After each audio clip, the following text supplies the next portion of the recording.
कि फिलॉसफी वगैरह के चक्कर में उतना नहीं जाना चाहिए।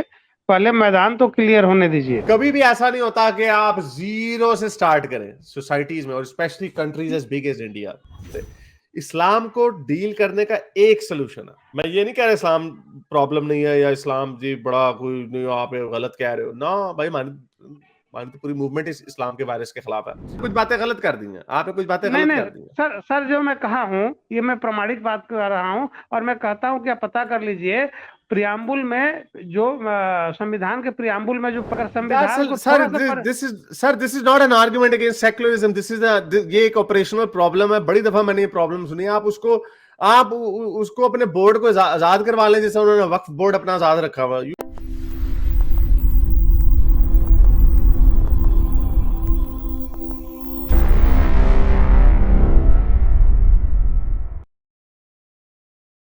हाँ जी वकील भाई, बोलो भाई, बोलो हाँ भाई। सर नमस्ते नमस्ते नमस्ते। नमस्ते। आ, अभी मैं ऐसा सोचता हूँ कि फिलॉसफी वगैरह के चक्कर में उतना नहीं जाना चाहिए। पहले मैदान तो क्लियर होने दीजिए। क्योंकि फिलॉसफी के चक्कर में जाएंगे तो उसमें बहुत सारे कॉम्प्लिकेशन आएंगे। फिर लोग कहेंगे कि नहीं देखिए इनका इरादा ऐसा नहीं ऐसा था। क्योंकि जब हम कुछ भी करेंगे तो कहीं ना कहीं थोड़ा सा झुकाव हो जाएगा या एक्सीडेंटली मिल जाएगा। तो मुसलमान कहेंगे कि नहीं नहीं देखो ये तो छुपा हुआ था, ये जो है ये इनकी आइडियोलॉजी की तरफ जा रहा है। फिर क्रिश्चियन कहेंगे नहीं नहीं ये तो मुस्लिम के आइडियोलॉजी की तरफ जा रहा है। तो इसलिए इस चैप्टर को अभी ऐसे ही रखना चाहिए। अभी बहुत वक्त है, अभी काम करने के लिए बहुत समय है। यानी ये जो समय की अभी जो बात आप कर रहे हैं ना, ये आप हम्म, समय की बात कर रहे हैं ना, वो समय जो है ना वो कभी भी नहीं आता। कभी भी ऐसा नहीं होता कि आप जीरो से स्टार्ट करें सोसाइटीज में, और specially countries as big as India. कभी भी आपको ऐसी सिचुएशन नहीं मिलेगी। You will always find a reason कि मोमिन ये काम करें इसलिए अभी थोड़ा सा और ये जुल्म करो थोड़ा। मैंने इस तरह की बड़ी ये पता नहीं किस तरह की सोच है। बड़े सिंपल टन लोगों को मैंने सुना है, हम नहीं, हम अभी थोड़ी सख्ती करेंगे, अभी थोड़ी डंडा देंगे, फिर जब ठीक हो जाएगा ना काम, फिर हम फिर से अपनी सेकुलरिज्म और अपनी इंसानियत के लेवल को बराबर कर ले आएंगे। ऐसे कभी भी नहीं सर, होता। बिकॉज सर सुन ले, ऐसा कभी होता हम्म, नहीं है। क्योंकि हम्म, आप जितना जुल्म करेंगे ना उतने कट्टर वो भी होते जाएंगे उधर से। तो ये आग कभी रुकती नहीं है। सोसाइटीज को आगे चलने का सोल्यूशन ही ये होता है कि स्टेट जो होती है माँ बनती है सबके लिए। माँ नहीं होती, दो बच्चे लड़ाई कर रहे होते, एक ने पता होता है एक ने ज्यादती की है, माँ कहती है दोनों ही गलत हो, तुम दोनों को सजा दो, दोनों जाके उधर खड़े हो जाओ, मुंह दीवार की तरफ कर लो, या जो भी है। उस तरह स्टेट जो होती है ना, ये ऐसा कभी भी नहीं होता। एक थोड़ा अगर आपको let's just say if you think हाँ भाई एक थोड़े ज्यादा शरारती हैं, तो उसका रिजल्ट ये नहीं है कि आप डंडा फेरना शुरू कर दें, या आप कहेंगे जी फिलॉसफी में नहीं हमने घुसना, कि ये बड़ी आइडियलिस्टिक बातें आप कर रहे हैं। ऐसे नहीं होता। वो उन्हीं आइडियल्स के साथ ही सोसाइटीज इवॉल्व करती हैं। आपकी बात मैं मान लिया थोड़ी देर के लिए। लेकिन अभी अपनी हालत इतनी कमजोर है कि 99% लोग अपना चेहरा नहीं दिखा पाते। इस बात को, इस रियलिटी को आप समझिए। वेस्ट से अपने को बहुत उम्मीद थी, लेकिन वेस्ट भी इस्लाम के सामने देखिए झुकता जा रहा है एक तरफ से। ये हमको जरा सा भी ऐसा नहीं था कि इतना सॉफ्ट जो है रिस्पांस आएगा वेस्ट की तरफ से इस्लाम के प्रति। लेकिन जो नजरिया है वो बहुत गड़बड़ है। दूसरा मैं इंडिया का मैं बता नहीं सकता नहीं, हूँ। अबे ये नहीं, जो उस वेस्ट वाले पॉइंट के ऊपर बात कर लेते हैं ना, वेस्ट के जी पॉइंट में ये वेस्ट का ही मॉडल ऐसा नहीं होगा। फेयर इनफ, वेस्ट में आई एग्री विद यू कि वेस्ट में इस्लाम के ऊपर उस तरह का नहीं किया गया, लेकिन वो उस तरह का वेस्टर्न सिस्टम में हो भी नहीं सकता था। Because west is not a totalitarian system.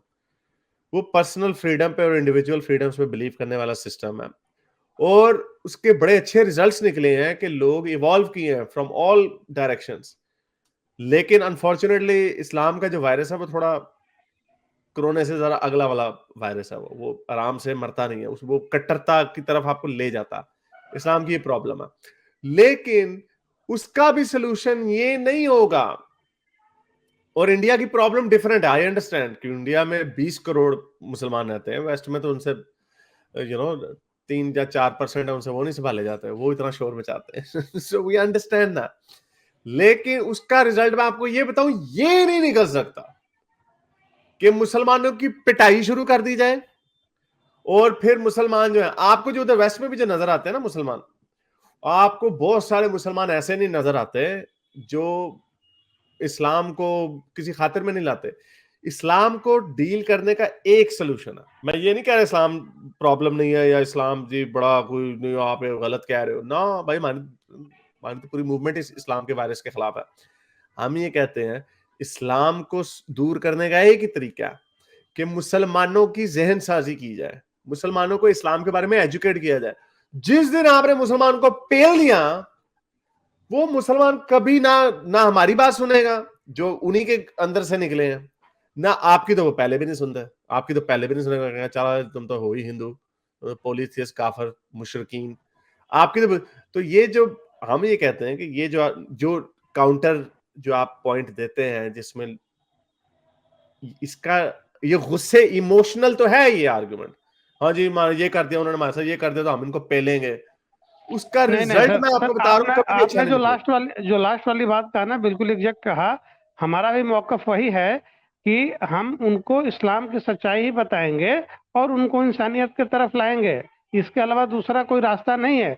हम उनसे फाइट करने की कभी बात नहीं कर रहे हैं, लेकिन एट प्रेजेंट मुझे ऐसा लगता है ये जो घुटन की जिंदगी है, कम से कम एक कंट्री तो होना चाहिए जहाँ की हम लोग गेट टुगेदर कर लें, आकर के सामने सामने मिल तो लें। ये नहीं अपने दिल ऐसी की जो बात नहीं, एक। लेकिन सर ऐसा नहीं है ना, लेकिन वकील साहब ऐसा नहीं है ना, आप क्यों क्यों ऐसा समझ। मैं देखो पूरी शक्ल दिखा के पूरी दुनिया में जाता हूँ, आई नो अगर मैं इंडिया भी आऊंगा तो यू हैव टू, और मैं तो एक एक्टिविस्ट हूं ना, मेरी जान को तो ज्यादा खतरा हो सकता है वकील साहब, आपको तो कोई खतरा नहीं है। आपने क्या क्या आपने सड़क, आपने दिल्ली में वो कौन सी जगह है, वो चांदनी चौक पे खड़ा हो गया, आपने कुरान को जला के ही आपने कहना है कि हाँ भाई ये लो जी, अब मैं सेफ फील कर रहा हूं, अब मुझे कोई मुसलमान नहीं मारा। There's so many sir other ऐसा ways of, है, क्या सर आपको ऐसा किसने क्या सर कह दिया। सर मैं माजरत चाहूंगा। एक्चुअली यहाँ पर लेफ्ट लॉबी इंडिया में इतनी तगड़ी है और वेस्ट से इतना पैसा आता है लेफ्ट मीडिया के लिए, लेफ्ट लिबरल्स के लिए, कि ये लोग पता नहीं किसके चक्कर में यहाँ की सारी गलत रिपोर्टिंग देते हैं। जब यहाँ मुझे पर राइट विंग मीडिया नजर आता है, आप लेफ्ट की बात कर रहे हैं, लेफ्ट की तो बेचारों की नहीं नहीं धुलाई नहीं बड़ी होती नहीं, है। यही तो गलत, यही सबसे बड़ा खतरा है। सबसे बड़ा खतरा यह है, मोदी सिर्फ बैठा इसलिए है क्योंकि लेफ्ट मीडिया ने एक्सट्रीमिज्म किया है। उसने इतना अत्याचार कर दिया है कि लोग मोदी को जो है जान से ज्यादा प्यारा मानने लगे हैं, क्योंकि इनको लगता है कि मोदी नहीं रहेगा तो हमारी जिंदगी नहीं रहेगी। तो आप इस वो लोगों को पाकिस्तान में भी ये लगता है इमरान खान नहीं रहेगा तो हम खत्म हो जाएंगे। ये तो नहीं वो पॉपुलिज्म की नहीं पॉलिटिक्स नहीं है ना, ये तो सर सर पॉपुलिज्म की वहां से अलग। पॉलिटिक्स है।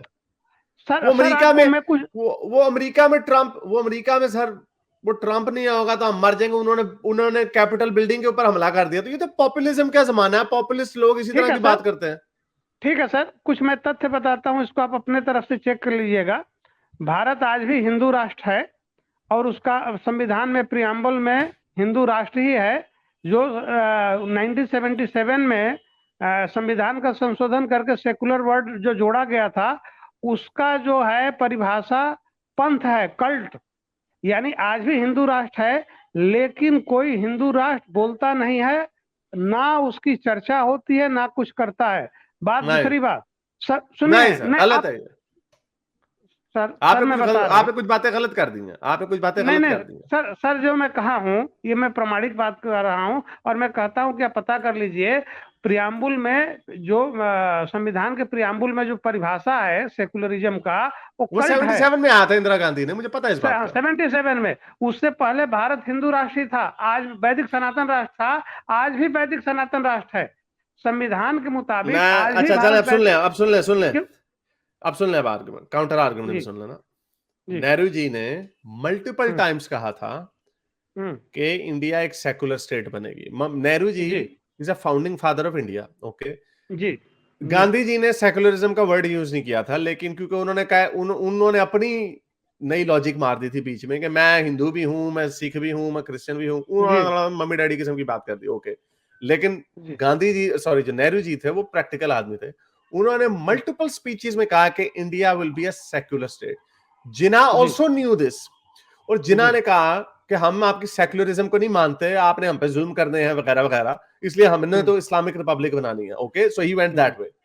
जी लेकिन आपने अगर अगर उन्होंने बाबा साहब ने, अंबेडकर जी ने, अगर उन्होंने नहीं लिखा उसके अंदर secular word, it doesn't mean much fair enough, it means in a sense कि इतना बड़ा कंट्री है तो ऑब्वियसली उसकी भी और पॉलिटिकल वजूहात हो सकती हैं कि हाँ भाई हमने एंटेगनाइज करना है, बहुत सारे कहीं उस जमाने के भी टुन्नी होंगे जब परेशान हो जाएंगे। तो उन्होंने कहा कि हमने, इंदिरा गांधी जी ने 1977 में डाल दिया, but for all intends and purposes can you से टू मी कि इन the eyes of Indian law, Indian establishment, कोई डिस्क्रिमिनेशन थी कि तुम मुस्लिम ने हो तो तुम सिख हो? नहीं, they were all equal in the eyes of the law. That was secularism.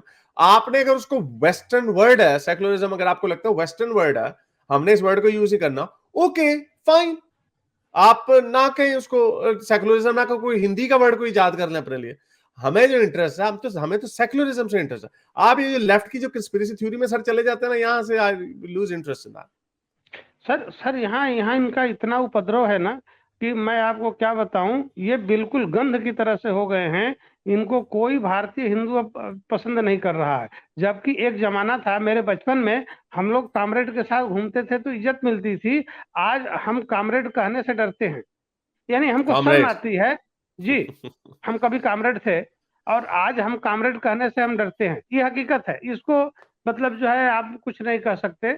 और ब्राह्मण भी थे, हमारे सरजू पांडे नेता थे यहाँ के, पांडे यानी ब्राह्मण, और हम लोग उनके अंडर काम करते थे। तो बहुत सारी चीजें हैं जो कि बदल गई हैं। और आपको मैं बताता हूँ, यहाँ के जितने बड़े मंदिर है, यहाँ करोड़ों रुपए आते हैं और ये सारा पैसा सरकार ले लेती है और हिंदू इसके लिए बहुत व्याकुल है।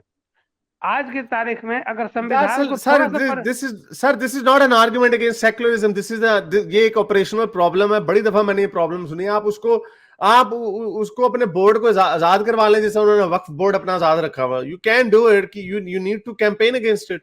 इसका मतलब ये तो नहीं कि हम हिंदू राष्ट्र बनाएंगे, हम इसका नाम हिंदू राष्ट्र रखेंगे तो फिर ही होगा ये काम। You can't say that.